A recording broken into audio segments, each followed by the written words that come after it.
বন্ধুরা, আজ আমরা ভিন্ন অক্ষাংশে জি এর যে তারতম্য ঘটে থাকে সেই তারতম্যগুলো নিয়ে আলোচনা করব। তো ভিন্ন অক্ষাংশে জি এর তারতম্য কিন্তু দুই কারণে ঘটে থাকতে পারে, ঘূর্ণনজনিত কারণে আর আরেকটা হচ্ছে আকারজনিত কারণে। তো আমরা শুরু করব আলোচনাটা ঘূর্ণনজনিত কারণে জি এর তারতম্য, পরবর্তীতে আমরা দেখব আকারজনিত কারণে জি এর তারতম্য। তো কারণগুলো একটু খেয়াল রাখতে হবে কখন কোন কারণটা আমরা আলোচনা করছি। তো ঘূর্ণনজনিত কারণে আমরা জানি পৃথিবী নিজ অক্ষের সাপেক্ষে ঘুরতে থাকে, এটাকে আমরা আহ্নিক গতিও বলে থাকি। আমরা নর্থ সাউথ বরাবর একটা লাইন যদি চিন্তা করি, ইস্ট ওয়েস্ট বরাবর একটা লাইন যদি চিন্তা করি, এটা আমাদের বিষুবরেখা হিসেবে পরিচিত। তো পৃথিবী যে আবর্তন করছে নর্থ সাউথ লাইনটাকে ঘূর্ণন অক্ষ ধরে সে আবর্তন করছে, আর এই আবর্তনটা সে আসলে পশ্চিম থেকে পূর্ব দিকে করছে, অর্থাৎ দেখো ওয়েস্ট টু ইস্ট। সো পশ্চিম থেকে সে পূর্ব দিকে এই আবর্তনটা করছে, এটাকে আমরা পৃথিবীর আহ্নিক গতিও বলতে পারি। তো আমরা সবাই তো পৃথিবীর ওপরে অবস্থান করছি। সো পৃথিবী যদি আবর্তন করে থাকে তার মানে কি আমরা পৃথিবীর ওপরে অবস্থান করার কারণে আমরাও আবর্তন করছি, রাইট? তো ধরো এটা পৃথিবী, আর পৃথিবীর ওপরে একটা শিশু রয়েছে, একটা মানুষের রিপ্রেজেন্ট করছে সে। সো এই শিশুটা পৃথিবীর ওপরে থাকার কারণে এই শিশুটাও কিন্তু পৃথিবীর সাথে সাথে আবর্তন করছে, রাইট? সো পৃথিবীর সাথে সাথে সে কিন্তু একটা বৃত্তাকার পথে ঘুরছে। তো আমরা এখন এই ঘূর্ণনের প্রভাবগুলো নিয়ে আলোচনা করব।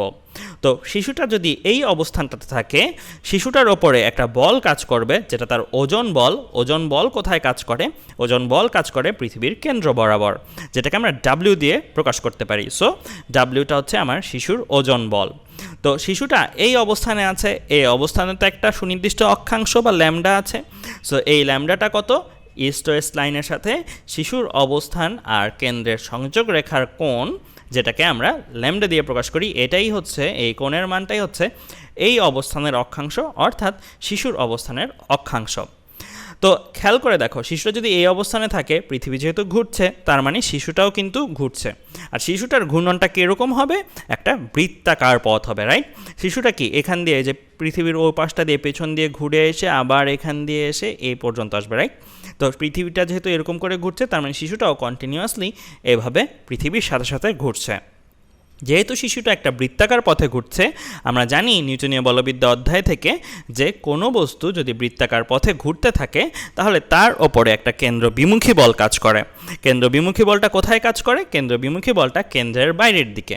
তো এখানে যে বৃত্তাকার পথটা আছে, এই বৃত্তাকার পথের কেন্দ্রটা ধরে নাও এই পয়েন্টটা, আর ব্যাসার্ধ ধরে নাও স্মল আর। তাহলে এইখানে কেন্দ্রবিমুখী বলটা কোথায় কাজ করবে? কেন্দ্রবিমুখী বলটা কাজ করবে, এটা কেন্দ্র হলে কেন্দ্রের বাইরের দিকে, অর্থাৎ এই বরাবর। কেন্দ্রবিমুখী বলকে আমরা কি দিয়ে প্রকাশ করি? এটাকে আমরা এফসি বা সেন্ট্রিফিউগাল ফোর্স এফসি দিয়ে প্রকাশ করি। তো দেখো এই যে এখানে যে ব্যাসার্ধটা, এটাকে আমরা ঘূর্ণন ব্যাসার্ধ বলতে পারি শিশুটার, সেটা হচ্ছে স্মল আর। ক্যাপিটাল আর বলতে কিন্তু আরেকটা জিনিস বোঝায়। ক্যাপিটাল আর বলতে বোঝায় পৃথিবীর ব্যাসার্ধ। এটা কিন্তু আমরা ধ্রুবক হিসেবেই বিবেচনা করি, রাইট? এটা কিন্তু এখানে যেমন সব জায়গায় একই মান। কিন্তু তুমি চিন্তা করে দেখো, শিশুটা যদি এই অবস্থানে থাকে তাহলে তার ঘূর্ণন ব্যাসার্ধ হচ্ছে স্মল আর এতটুকু। শিশুটা যদি এখান থেকে এই জায়গায় চলে আসে, ধরো শিশুটা এখানে আছে, তখন তার ক্ষেত্রে বৃত্তটাকে আরেকটু বড় হতো না, ঘূর্ণন বৃত্তটা? সো সেই ক্ষেত্রে কিন্তু স্মল আরের মানটা আরেকটু বড় হয়ে যেত। আবার শিশুটা যদি এইখানে থাকতো তাহলে কি তার ঘূর্ণন বৃত্তটা একটু ছোট হতো না? তো ছোট হলে এখানে স্মল আরটা ছোট হয়ে যেত।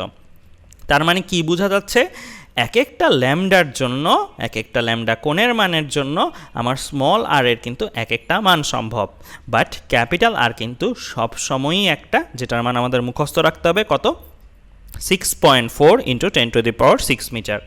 তো আমাদের এই যে কেন্দ্রবিমুখী বলটার কথা বলছিলাম, এই কেন্দ্রবিমুখী বলটা কখন থাকবে? যখন পৃথিবীর ঘূর্ণনটা বিবেচনা করব। ঘূর্ণন না বিবেচনা করলে কিন্তু এই বৃত্তাকার পথেরও উদ্ভব হতো না, আর এই কেন্দ্রবিমুখী বলটারও কিন্তু কোনো উদ্ভব হতো না। তো আমরা কেন্দ্রবিমুখী বলের সূত্র জানি। সূত্র কি ছিল? mv²/r। আবার ভিকে ভাঙিয়ে লেখা যেত v = ωr, অর্থাৎ m²rও কিন্তু লেখা যায়। যেখানে এম এর পরিচয় কি? ছোট এম এর পরিচয় হচ্ছে শিশুর ভর। ওমেগার পরিচয় কি?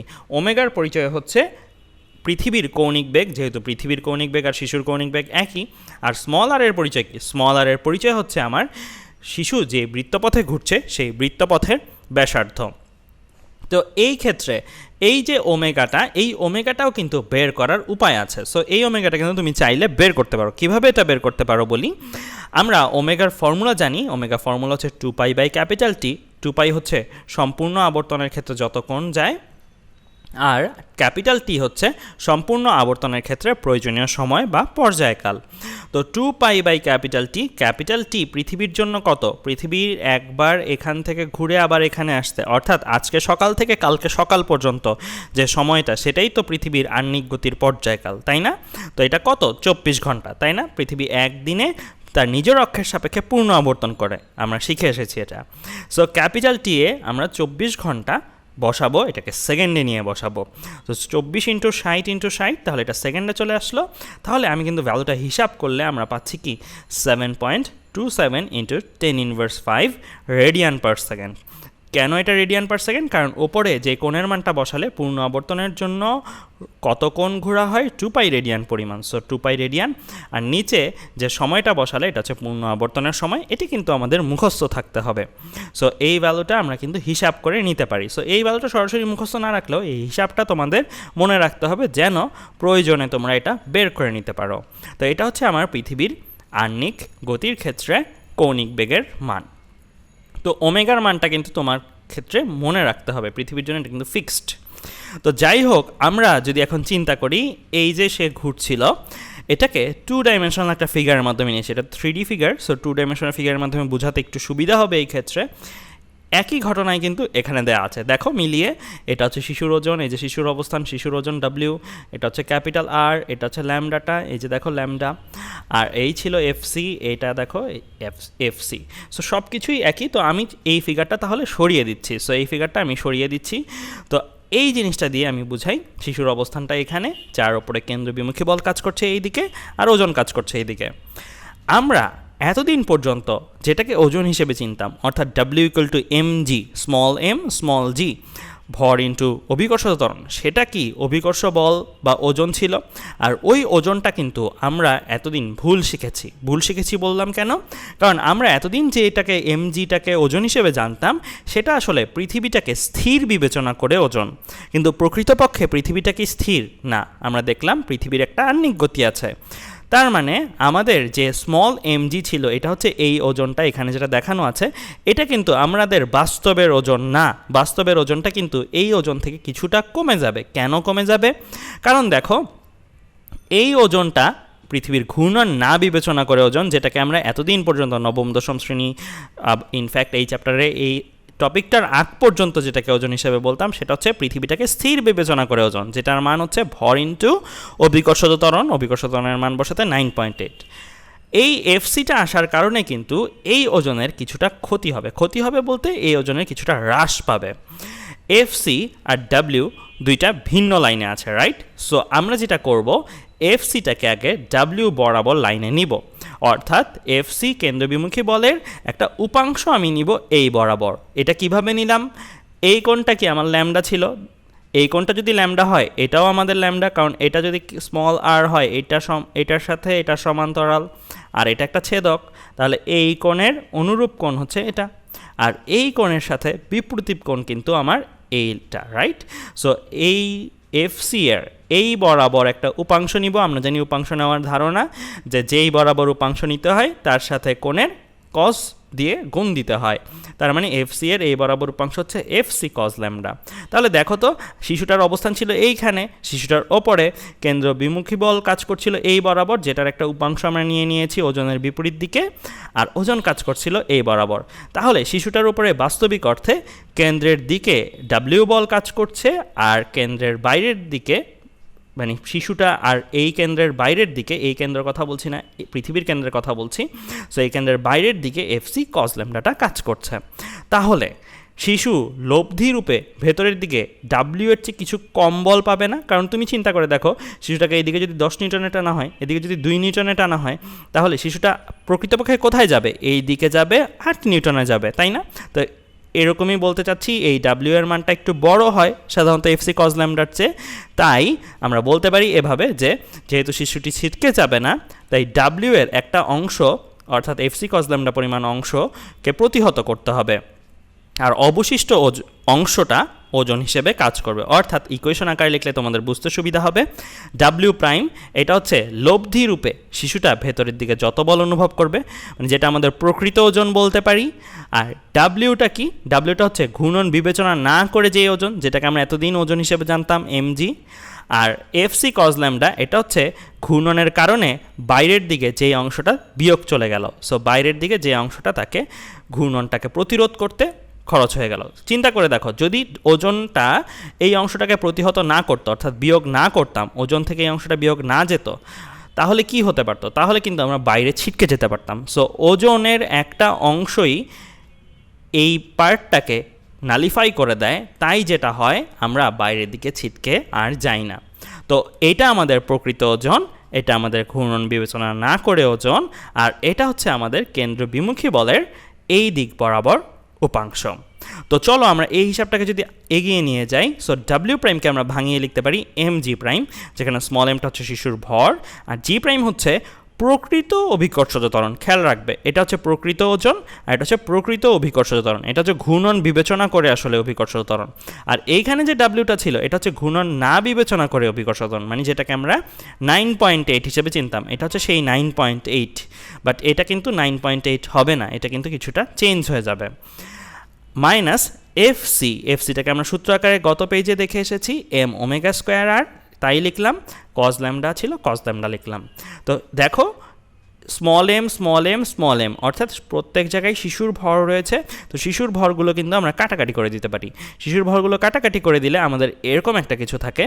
এইখানেও একটা জিনিস বোঝার আছে, সেটা হচ্ছে এই যে এখানে স্মল আরটা, এই স্মল আরটাকে ভাঙিয়ে এটা লিখে তারপরে কিভাবে এটা লিখতে পেরেছি। সো স্মল আরটাকে ভাঙালাম হচ্ছে এইভাবে। দেখো এইটা একটা সমকোণী ত্রিভুজ, এই সমকোণী ত্রিভুজের ল্যামডা কি? একটা কোণ, সূক্ষ্ম কোণ। এই ল্যামডা কোণের সাপেক্ষে ক্যাপিটাল আরটা কি? ক্যাপিটাল আরটা হচ্ছে আমার অতিভুজ। আর ল্যামডা কোণের সাপেক্ষে স্মল আরটা কি? স্মল আরটা হচ্ছে আমার ভূমি। তো চিন্তা করে দেখো, আমি যদি লিখি এই ত্রিভুজের সাপেক্ষে কজ ল্যামডা, কজ ল্যামডা লিখলে কি লেখা উচিত? ভূমি বাই অতিভুজ। কজ ল্যামডা ইকুয়াল টু ভূমি কত? স্মল আর, আর অতিভুজ কত? Capital R. অর্থাৎ আমি লিখতে পারতাম cos lambda equal to small R by capital R. তো স্মল আর ইকুয়াল টু কত দাঁড়াচ্ছে? Capital R cos lambda. তাই আমরা স্মল আরকে দেখো পাল্টিয়ে লিখলাম ক্যাপিটাল আর কজ ল্যামডা। কারণ কি? কারণ হচ্ছে আমি তোমাদের আগের স্লাইডটাতেই বলেছি স্মল আরটা কিন্তু ধ্রুবক না। স্মল আর এই পজিশনের জন্য একটা, এই পজিশনের জন্য আরেকটু ছোট, এই পজিশনের জন্য আরেকটু বড়। তো স্মল আরের মানটা যেহেতু ধ্রুবক নয়, ল্যামডার উপর নির্ভরশীল, সো কতটুকু নির্ভরশীল সেটাই আমরা সমীকরণের মাধ্যমে লিখে ফেললাম, small R equal to capital R cos lambda. তাহলে আমাদের সবগুলোই দেখো ল্যামডার মাধ্যমে চলকগুলো চলে আসে। তো এইখানে তুমি জাস্ট কজ ল্যামডা একটা আগেই ছিল, আর স্মল আরকে ভাঙিয়ে আর একটা কজ ল্যামডা এসেছে, দুইটা কজ ল্যামডা মাল্টিপ্লাই করলে এইটা আমাদের সরাসরি সূত্র, যেটা আমাদের মুখস্থ রাখতে হবে। এই সূত্রে জি প্রাইমের পরিচয় কি? এই সূত্রে জি প্রাইমের পরিচয় হচ্ছে ঘূর্ণন বিবেচনা করে অভিকর্ষজ ত্বরণ, অর্থাৎ প্রকৃত অভিকর্ষজ ত্বরণ। স্মল জি এর পরিচয় কি? স্মল জি এর পরিচয় হচ্ছে ঘূর্ণন না বিবেচনা করে যে অভিকর্ষজ ত্বরণ, মানে যেটা আমাদের মুখস্থ মান ছিল 9.8 ভূপৃষ্ঠের ক্ষেত্রে। তো এটা কিন্তু আমাদের বলে দিবে না, এটা কিন্তু মুখস্থ 9.8। ওমেগা গত পেজে আমরা দেখে এসেছি ওমেগা কীভাবে বের করতে হয়। Omega equal to 2 pi by capital T, capital T এর মান 24 × 60 × 60 বসিয়ে ওমেগাটা বের করে ফেলা যায়। অর্থাৎ জি এর মান, ওমেগার মান কিন্তু ম্যাথে না বলেই দিতে পারে। আবার ক্যাপিটাল আর এর মানও কিন্তু তোমাদের বলে দিবে না, কারণ ক্যাপিটাল আরটা কি? ক্যাপিটাল আর হচ্ছে পৃথিবীর ব্যাসার্ধ, যেটা কিনা ধ্রুবক, সেটা কত? 6.4 × 10⁻⁶ মিটার। তো আমাদের আলোচনাগুলোর জন্য ক্যাপিটাল আরকে আমরা ধ্রুবকই বিবেচনা করি ম্যাথগুলো করার ক্ষেত্রে। তার মানে জিও বলে দিচ্ছে না, ওমেগাও বলে দিচ্ছে না, ক্যাপিটাল আরও বলে দিচ্ছে না। তার মানে বলেটা দিবে কি? সেটা হচ্ছে ল্যামডা। অর্থাৎ তোমাকে জাস্ট বলে দিবে যে কোনো বস্তুর অবস্থান 30 ডিগ্রি অক্ষাংশে আছে, কোনো বস্তুর অবস্থান 50 ডিগ্রি অক্ষাংশে আছে, অর্থাৎ ল্যামডার মানগুলো তোমাকে বলে দিবে। আর প্রকৃত অভিকর্ষ ত্বরণটা হয়তো জানতে চাইতে পারে।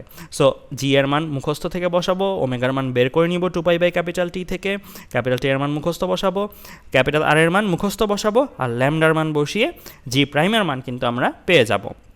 তো চলো এই ফর্মুলাটা কাজে লাগিয়ে আমরা একটা ম্যাথ করে আসি আর কয়েকটা কনসেপ্ট দেখে আসি। সো কনসেপ্টগুলো আগে দেখি। এখানে কি দেওয়া আছে?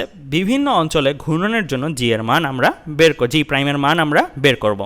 জি দিয়ে ঘূর্ণন না বিবেচনা করে অভিকর্ষ ত্বরণ বোঝায়, আর জি প্রাইম দিয়ে ঘূর্ণন বিবেচনা করে অভিকর্ষ ত্বরণ বোঝায়। তো এখানে পৃথিবীর কাটা অংশ দেখানো হচ্ছে।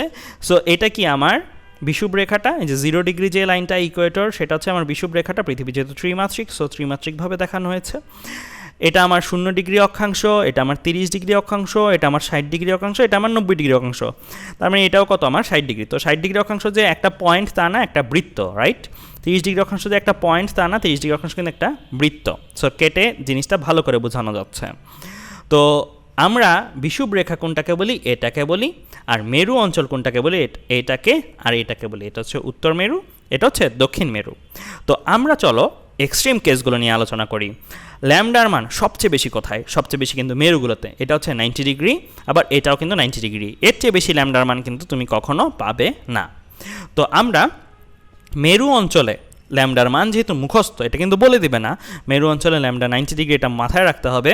সো মেরু অঞ্চলে ঘূর্ণন বিবেচনা করে অভিকর্ষ ত্বরণটা যদি বের করি, তাহলে কি লেখা যায়? জি পোল, পোল মানে মেরু, ইকুয়াল টু জি প্রাইমের সূত্রটা ভাঙাবো, G prime equal to G minus omega square R cos square lambda. So ল্যামডার জায়গায় কত বসালাম? মেরুর জন্য 90 বসালাম।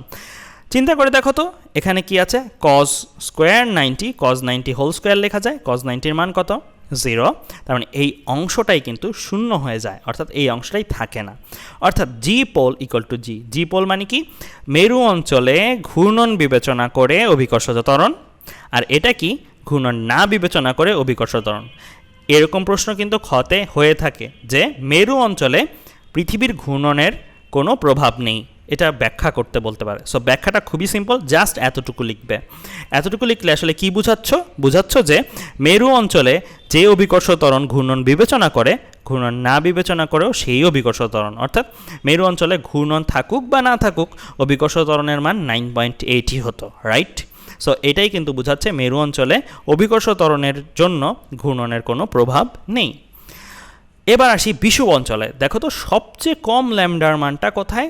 আমার বিষুব অঞ্চলে। সো বিষুব অঞ্চলের ল্যামডাটাও কিন্তু আমাদের মনে রাখতে হবে, সেটা কত? 0 ডিগ্রি।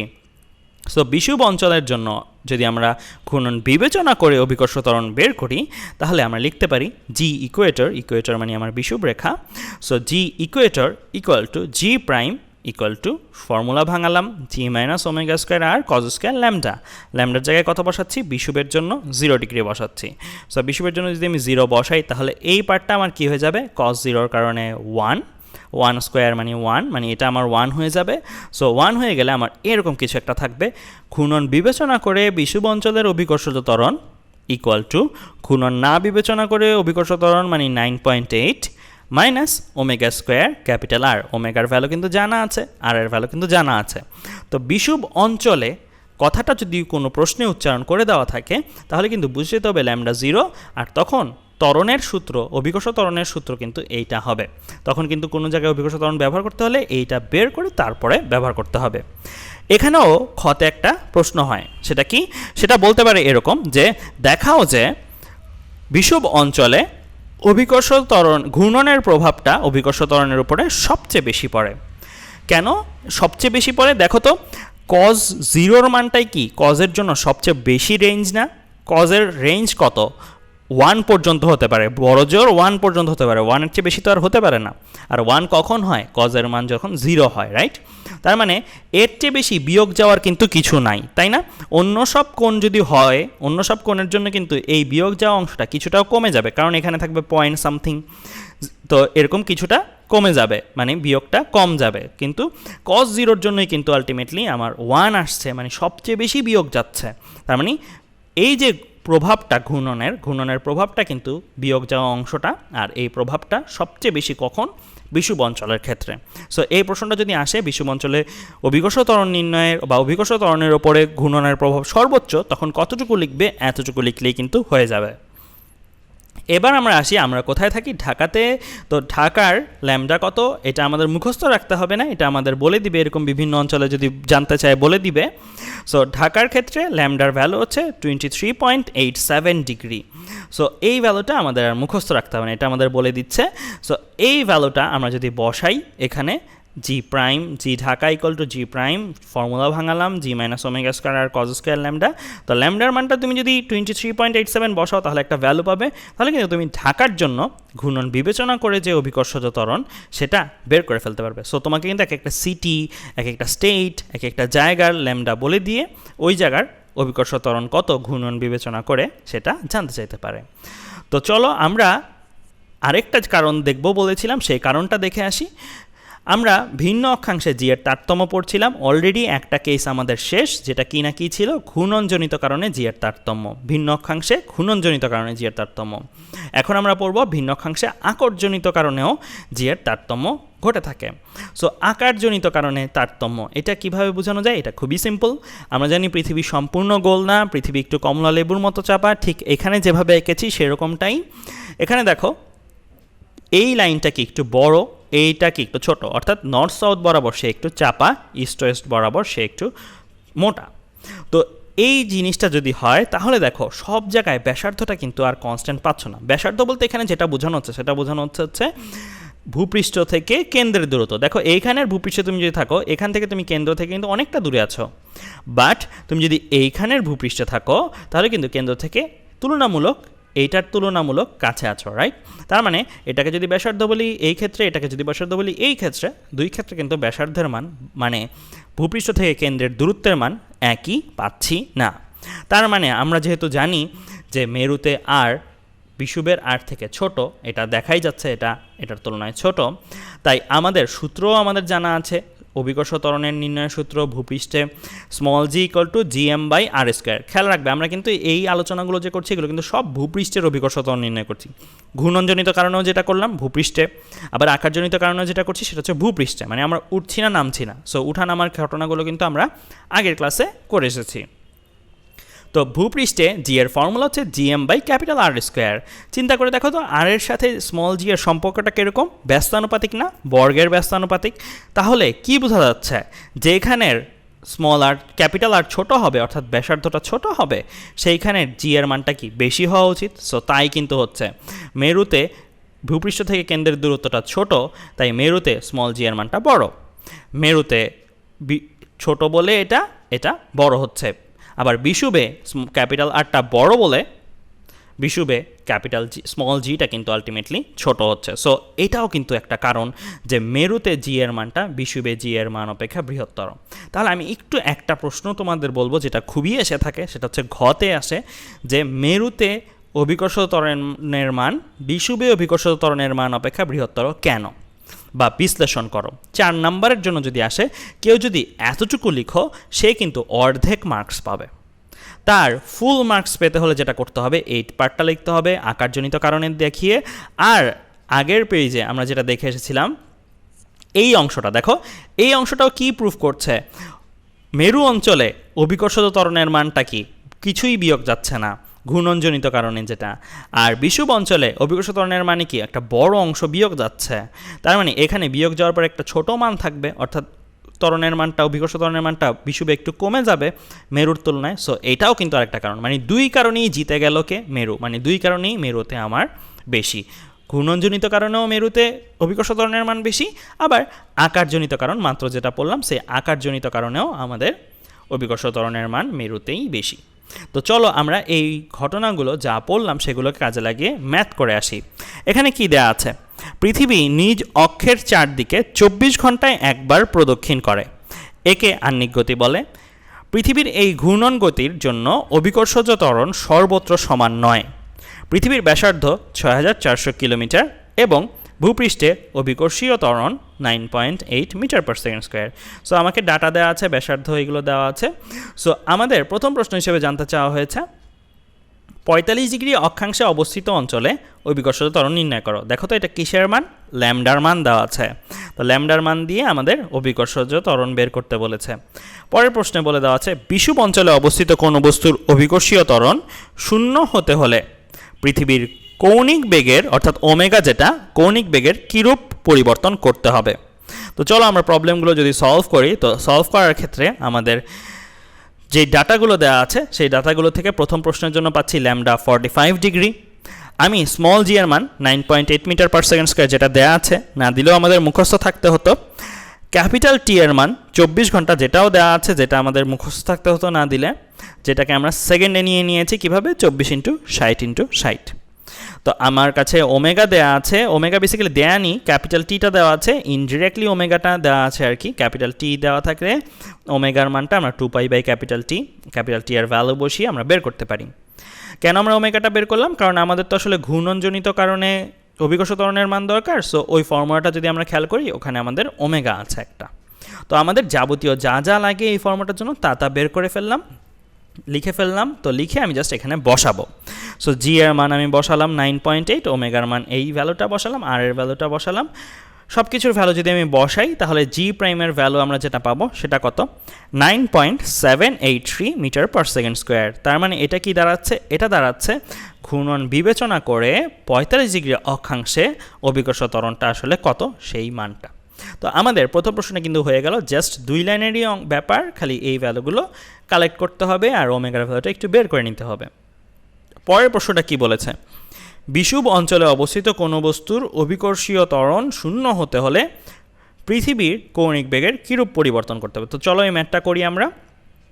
তো এই ক্ষেত্রে কোনটা নিয়ে আলোচনা? এই ক্ষেত্রে আমাদের বিষুব অঞ্চল নিয়ে আলোচনা। সো বিষুব অঞ্চলের জন্য আমাদের ল্যামডা এর ভ্যালু কত? ল্যামডা এর ভ্যালু 0 ডিগ্রি। সো এটা কিন্তু আমাদের মনে রাখতে হবে, বিষুব অঞ্চল বলে দেওয়া আছে মানে ল্যামডা 0 ডিগ্রি। তো আমরা ল্যামডা 0 ডিগ্রি হলে G prime equal to G minus omega square R cos square lambda, অর্থাৎ এই ভ্যালুটা যদি বসাই তাহলে এখান থেকে আমরা কি জি প্রাইম পেয়ে যাব, যেটা আমরা অলরেডি এর আগেও করেছিলাম। তো আমাদের এখানে টার্গেটটা কি? টার্গেটটা হচ্ছে অভিকর্ষীয় ত্বরণ যদি শূন্য হতে হয় তাহলে ওমেগার মানটা কত চেঞ্জ হতে হবে। তো আমরা এখানে সবগুলো ভ্যালু যদি বসাই, ভ্যালুগুলো বসিয়ে আমি এখানে দেখো কি করলাম, জি প্রাইমের জায়গায় আমি বসালাম 0, কারণ আমার এখানে বলেছে কত? অভিকর্ষীয় ত্বরণ 0 হতে হবে। সো 0 বসালাম। জি এর জায়গায় জি রেখেছি, যেটা আমাদের 9.8 জানা আছে। ওমেগা প্রাইম লিখেছি কারণ এটা কিন্তু পৃথিবীর ওমেগা না, পৃথিবীর ওমেগার জন্য কিন্তু এখানে 0 হতো না, একটা ভ্যালু থাকতো। সো আমরা 0 বানাতে চাই। সো 0 বানাতে চাওয়ার জন্য আমাদের কোন ওমেগাটা দরকার, সেই ওমেগাটাকে আমরা প্রকাশ করছি কি দিয়ে? ওমেগা প্রাইম দিয়ে। সো ওমেগা প্রাইম লিখলাম, ক্যাপিটাল আরও আমি জাস্ট লিখে রেখেছি। সো এই ভ্যালুগুলো আমি যদি বসালে কিন্তু আমি ওমেগা প্রাইমটা পেয়ে যাব, যেটা কিনা আমাদের এখানে আসছে কত? 1.237 × 10⁻³ রেডিয়ান/সেকেন্ড। এটা হচ্ছে সেই কৌণিক বেগ, যেই কৌণিক বেগ যদি পৃথিবীর থাকতো তাহলে বিষুব অঞ্চলে অভিকর্ষজ ত্বরণ শূন্য আসতো। এটা কিন্তু এভাবে বলতে পারতো কোনো বস্তুর ওজন শূন্য, কারণ যেখানে অভিকর্ষজ ত্বরণ শূন্য সেখানেই তো আসলে ওজন শূন্য। তো যেভাবেই আসুক ঘটনা একই কাজ করতে হবে। সো আমাদের পরিবর্তনটা জানতে চেয়েছে কৌণিক বেগের। সো আমাদের এটা হচ্ছে অভিকর্ষ ত্বরণ শূন্য বানানোর জন্য দায়ী কৌণিক বেগ, আর এই ওমেগাটা যেটা লিখছি এটা হচ্ছে আমাদের পৃথিবীর নর্মালি যে কৌণিক বেগ, যেটা আমরা গত পেজে বের করেছিলাম 2π/T দিয়ে। এখানে বসিয়েছিলাম কত? 2π/T এর জায়গায় 2π/24 × 60 × 60, অর্থাৎ আমি 2π/24 × 60 × 60 করলে এই ভ্যালুটা এসে পড়েছিল। তো আমি জাস্ট এই দুইটা ভ্যালু যদি বিয়োগ করলে আমার কত চলে আসে? বিয়োগ করলে আমার এরকম কিছু একটা আসবে। অর্থাৎ এত রেডিয়ান/সেকেন্ড যদি আমি পরিবর্তন করি তাহলে আমি আসলে কি দাবি করতে পারি? তাহলে আমি দাবি করতে পারি আমাদের পৃথিবীর বিষুব অঞ্চলেই আমরা অভিকর্ষ ত্বরণ আসলে শূন্য পাবো। তো আজ এ পর্যন্তই। ধন্যবাদ সবাইকে।